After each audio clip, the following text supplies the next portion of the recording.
Good morning all of you. Hello students. हमारे insurance law की paper जो है आपका सेकेंड ईयर का 8th पी पेपर जो आपका इंश्योरेंस लॉ यानी कि बीमा विधि का है, उसके बारे में हम आज बात करेंगे।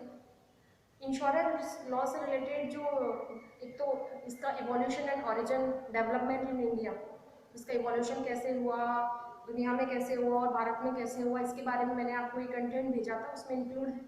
और इसके अलावा इसकी जो डेफिनेशंस है, इंश्योरेंस एज एन एक्ट और इंश्योरेंस एज अ कॉन्ट्रैक्ट, अलग अलग जो करके वो मैंने आपको इजीली दो पार्ट्स में डिवाइडेड करके चार्ट बना के आपको समझाई थी, वो भी मैंने आपकी ग्रुप के कंटेंट ग्रुप में ई कंटेंट डाल दिया था। ठीक है, अब आज हम लोग बेसिक इसकी चीज देखेंगे कि वाकई में बीमा विधि है क्या, ताकि आप लोगों को समझ में आए कि बीमा है क्या। जनरली पता तुम्हें कि बीमा क्या है, कि किसी नुकसान हुआ और उसकी भरपाई बीमा कंपनी ने कर दी। ठीक है, लेकिन कई बार आपसे पूछ लिया जाता है ये क्वेश्चन, और चूंकि आप इंश्योरेंस लॉ पढ़ रहे हैं तो आपके लिए जानना भी जरूरी है कि बीमा विधि है क्या।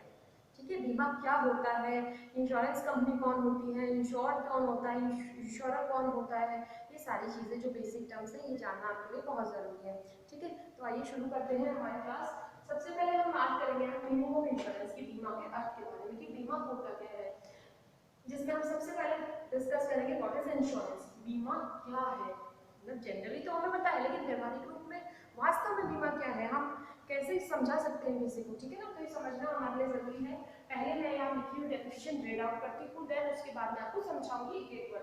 Insurance is a contract between two parties, that is insurer and insured, in which one party is insurer, agrees to pay compensation to another party, that is insured, against the payment of premium if actual loss occurs to property or life.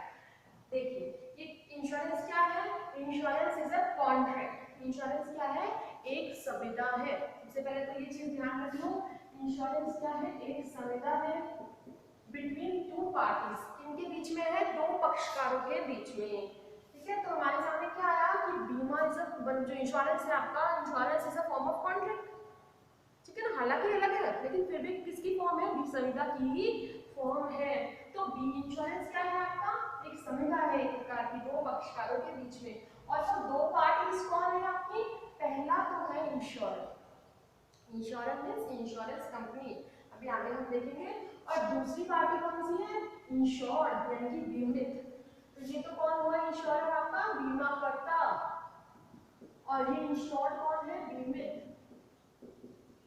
ठीक है, तो इस तरह से हमने क्या देखा कि बीमा जो है वो दो पक्षकारों अर्थात बीमाकर्ता और बीमित दोनों के मध्य की गई संविदा है। क्लियर। फिर आगे कहता है इन विच वन पार्टी, जिसमें कि एक पक्षकार, कौन सा एक पक्षकार, मैंने लिख दिया है इंश्योरर।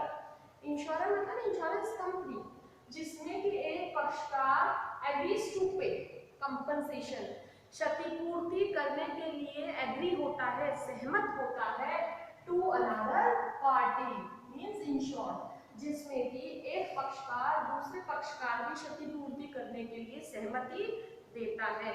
ये एक कॉन्ट्रैक्ट हुआ। ठीक है, इसके बीच में between the insurer and insured, और यहाँ पर जो इंश्योरर है वो वचन दे रहा है, एग्री हो रहा है, सहमति दे रहा है अपनी कि वो इंश्योर्ड को कंपनसेट करेगा। यहाँ तक समझ में आई। फिर आगे बात आती है against the payment of premium, यानी कि प्रीमियम के भुगतान करने पर। ठीक है,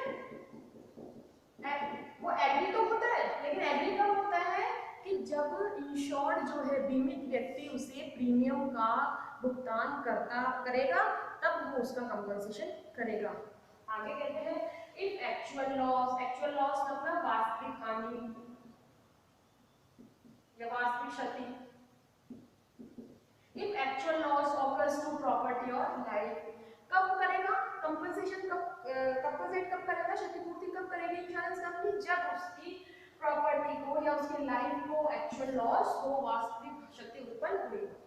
तो कहने का मतलब क्या समझ में आया हमें कि बीमा जो है वो एक संविदा है बीमित और बीमाकर्ता कंपनी के बीच में, जहां पर बीमाकर्ता कंपनी बीमित व्यक्ति को वचन देती है, एग्री होती है, उस संविदा में सहमति देती है कि यदि उसकी संपत्ति या उसके जीवन को कोई नुकसान होता है तो बीमा कंपनी उसकी क्षतिपूर्ति करेगी, लेकिन बदले में बीमित को क्या करना पड़ेगा, प्रीमियम का भुगतान करना पड़ेगा। आगे समझ में बात। कोई दिक्कत नहीं है, ठीक है। तो ये वो हमारा इंश्योरेंस का मीनिंग, ये आपको समझ में आना, ठीक है। अब बात करते हैं हम इंश्योरेंस के फील्ड में यूज ली जाने वाली कुछ बेसिक टर्म्स की, कुछ मुख्य जो शब्दावली है जो इंश्योरेंस में यूज ली जाती है, बार बार में हम लोग आपकी इसमें बुक्स में इंश्योरेंस लॉ के सब्जेक्ट में पढ़ेंगे, तो आपको समझ में आना चाहिए कि इसका मतलब क्या है। पहला हम देखते हैं insurer. Insurer means insurance company, या हिंदी में पहले लिख लो बीमा करता। कौन होता है ये? बीमा करता। इंश्योरर मींस बीमा करता, और बीमा करता कौन है? इंश्योरेंस कंपनी, कोई सी भी हो सकती है, ठीक है। तो यहाँ पर इंश्योरर कौन हुआ? जहां जहां आपके किताब में इंश्योरर वर्ड आएगा तो इसका मतलब आप क्या समझोगे? बीमा कंपनी से, वो कंपनी जो कि बीमित व्यक्ति को क्षतिपूर्ति करने का वचन देती है, ठीक है। तो ये इंश्योरेंस कंपनी हो गई जो क्षतिपूर्ति करती है, गिव्स टू कंपनसेट। एक हो गया आपका इंश्योर। इंश्योर्ड मींस आपका बीमित,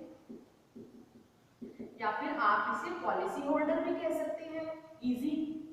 आप इसे पॉलिसी होल्डर भी कह सकते हैं, वो व्यक्ति जो पॉलिसी का क्रय करता है, इंश्योरेंस पॉलिसी लेता है, तो वो पॉलिसी होल्डर है। क्या कहोगे इसको? बीमित, ठीक है। इंश्योर्ड पर्सन, इंश्योर्ड कौन हो गया? इंश्योरेंस कंपनी जिसकी क्षतिपूर्ति करती है, जिसका बीमा किया जाता है, वो सॉरी जिसको बीमा का भुगतान करती है, ठीक है, जिसको कंपनसेशन पे करती है, वो कौन हुआ? बीमित। फिर बात आती है प्रपोजल। प्रपोजल मींस प्रस्ताव। इट मस्ट बी रिटन में, ध्यान रखिएगा ये रिटन फॉर्म में होता है।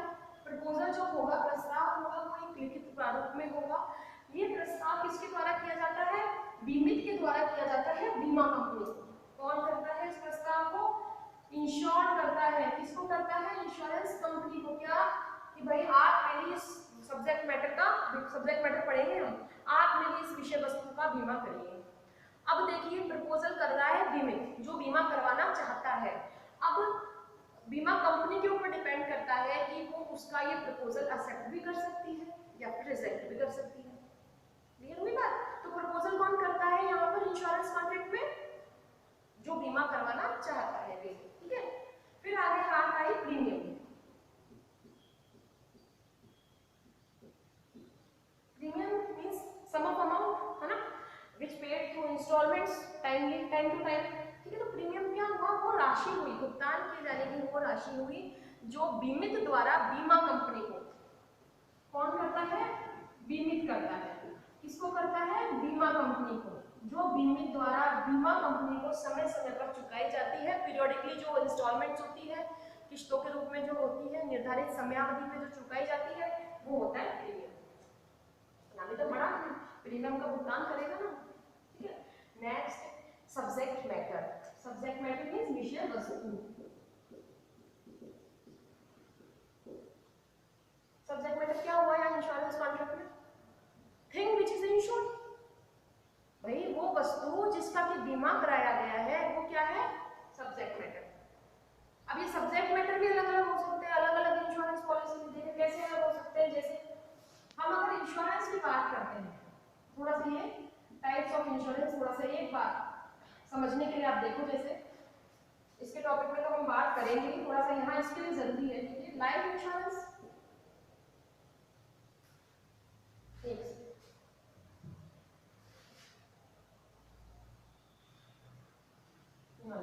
तो लाइफ इंश्योरेंस होता है जीवन बीमा, एक होता है जनरल इंश्योरेंस, ये तो होता है, ठीक है। अब लाइफ इंश्योरेंस जो होता है 5 इयर्स और मोर के लिए होता है, कॉन्ट्रैक्ट पीरियड जो यहाँ पर होता है, यहाँ पर लास्ट 1 ईयर के लिए ये होता है। मतलब इसका जो मैक्सिमम पीरियड होता है वो 1 साल ही होता है। इंश्योरेंस बहुत तरीके के होते हैं, एक तो लाइफ इंश्योरेंस, एक होता है जनरल इंश्योरेंस। लाइफ इंश्योरेंस का जो पीरियड होता है कॉन्ट्रैक्ट का, वो 5 साल या उससे ज्यादा का हो सकता है। जनरल इंश्योरेंस का जो पीरियड होता है वो मोर, मतलब 1 साल, अधिकतम 1 साल होता है, 1 साल से ज्यादा नहीं हो सकता, ठीक है। लाइफ इंश्योरेंस में जीवन बीमा है। जनरल इंश्योरेंस में आपका फायर इंश्योरेंस इंक्लूड हो जाता है, मराइन इंश्योरेंस इंक्लूड हो जाता है, मोटर व्हीकल इंश्योरेंस,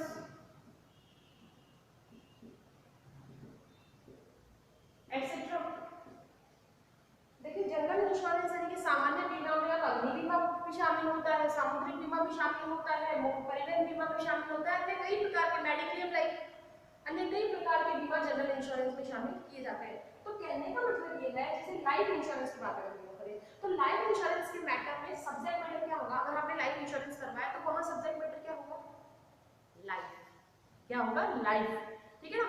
जीवन ही तो होगा सब्जेक्ट मैटर, जैसे डेथ हो जाती है तो वो आपको इंश्योरेंस अमाउंट मिल जाएगा, या फिर डेथ होने से पहले अगर इंश्योरेंस पॉलिसी मैच्योर हो जाती है तो पॉलिसी होल्डर को वो पैसा मिल जाएगा। क्लियर। इसी तरह अगर फायर इंश्योरेंस की बात करें तो फायर इंश्योरेंस में सब्जेक्ट मैटर क्या हो सकता है, गुड्स प्रॉपर्टी, कि भाई आग लग जाएगी, मैंने मेरी फैक्ट्री का इंश्योरेंस करवा लिया पूरा। या फिर मराइन इंश्योरेंस की बात करें तो मराइन इंश्योरेंस में सब्जेक्ट मैटर क्या हो जाएगा, शिप, कार्गो, गुड्स, ठीक है। इसी तरह मोटर व्हीकल में व्हीकल आपका, ठीक है, मेडिक्लेम में आपको। तो इस तरह से अलग अलग चीजों में अलग अलग सब्जेक्ट मैटर हो सकता है। नेक्स्ट हम बात करते हैं पॉलिसी की। तो पॉलिसी लाइक डॉक्यूमेंट, पॉलिसी क्या होता है बेटा, एक दस्तावेज होता है। पॉलिसी एक डॉक्यूमेंट होता है जिसमें कि क्या शामिल होती है, includes terms and conditions of insurance given by the insurance company. Policy क्या होती है, एक डॉक्यूमेंट होता है जिस पर कि बीमा कंपनी की समस्त जो नियम और शर्तें होती है वो लिखी हुई होती है, और बीमा कराने वाला व्यक्ति जो होता है उस पर हस्ताक्षर करता है, वो उसको मान्य होती है। देन क्लेम, क्लेम मींस दावा, ये बहुत इंपॉर्टेंट बात है। क्लेम, क्लेम करोगे तभी तो बीमा की राशि प्राप्त होगी, अदरवाइज कैसे प्राप्त होगी, ठीक है। देखिए क्लेम जो है वो है दावा, कि भाई जैसे आपको लाइफ इंश्योरेंस करवाया आपने, अलग अलग दोनों तरीके से देखेंगे, आपको बीमा कंपनी से बीमा की राशि प्राप्त करनी है तो आप क्या करना होगा, आपको उस पर दावा करना होगा कि भाई मुझे ये नुकसान हुआ है, लेकिन नुकसान होने पर आपको राशि दी जाएगी, ठीक है। तो वो नुकसान हुआ है आपको बताना होगा और वैसे उसको उस पर क्लेम करना होगा, तब वो आपको बीमा की राशि पे करेगी इंश्योरेंस कंपनी। लेकिन देखिए अगर हम बात करेंगे लाइफ इंश्योरेंस के बारे में, तो लाइफ इंश्योरेंस में व्यक्ति खुद भी क्लेम कर सकता है, इंश्योर जो होता है वो खुद भी क्लेम कर सकता है, या फिर उसके फैमिली मेंबर्स। खुद तो वो क्लेम कब करेगा, जब उसकी पॉलिसी मैच्योर हो जाएगी। मान लीजिए आज पॉलिसी मैच्योर हो रही है और मैंने क्लेम कर दिया, ठीक है। अब मान लीजिए दूसरी बात, फैमिली मेंबर्स कब क्लेम करेंगे लाइफ इंश्योरेंस में, इंश्योरेंस कंपनी पर दावा कब करेंगे, जब इंश्योर्ड की डेथ हो जाएगी, बीमित व्यक्ति जो था उसकी मृत्यु हो जाएगी, उसके बाद उसके पारिवारिक सदस्य जो है वो बीमा कंपनी पर क्लेम कर सकते हैं, दायर कर सकते हैं, दावा कर सकते हैं कि भैया उन्हें बीमा की राशि दी जाए। दो कंडीशन हो गई। इस तरह से अगर दूसरी तरफ हम अगर फायर इंश्योरेंस की या मराइन इंश्योरेंस की बात करते हैं, या मराइन इंश्योरेंस की बात करते हैं, मतलब अग्नि बीमा या सामुद्रिक बीमा की हम बात करते हैं, तो ऐसी कंडीशन में कब करेंगे दावा, जब कोई नुकसान होगा, जब वास्तविक क्षति होगी, तभी क्लेम किया जा सकता है इंश्योरेंस कंपनी पर in the condition of fire और मराइन इंश्योरेंस और एटसेट्रा, ठीक है ना। जबकि लाइफ इंश्योरेंस में दो तरीके से किया जा सकता है, पॉलिसी होल्डर खुद भी कर सकता है, खुद कब करेगा, जब मैच्योर हो चुकी हो उसकी पॉलिसी, दूसरा उसकी मृत्यु के बाद, पॉलिसी होल्डर की मृत्यु के बाद, यानी कि इंश्योर्ड की मृत्यु के बाद उसके फैमिली मेंबर्स भी दावा कर सकते हैं, ठीक है। इस तरह से आज की क्लास में हमने बात करी इंश्योरेंस की मीनिंग को अच्छे से हमने देखा और व्यवहारिक रूप से इसको समझा, इस तरह से समझा ताकि हम दूसरों को समझा सके कि बीमा वाकई में है क्या, और इसमें जो जनरली यूज लिए जाने वाले टर्म्स हैं उनके बारे में मैंने आपको बताया, हमने डिस्कस किया, ठीक है। ये हुई। अब नेक्स्ट क्लास में हम लोग मिलते हैं, तब तक थैंक यू।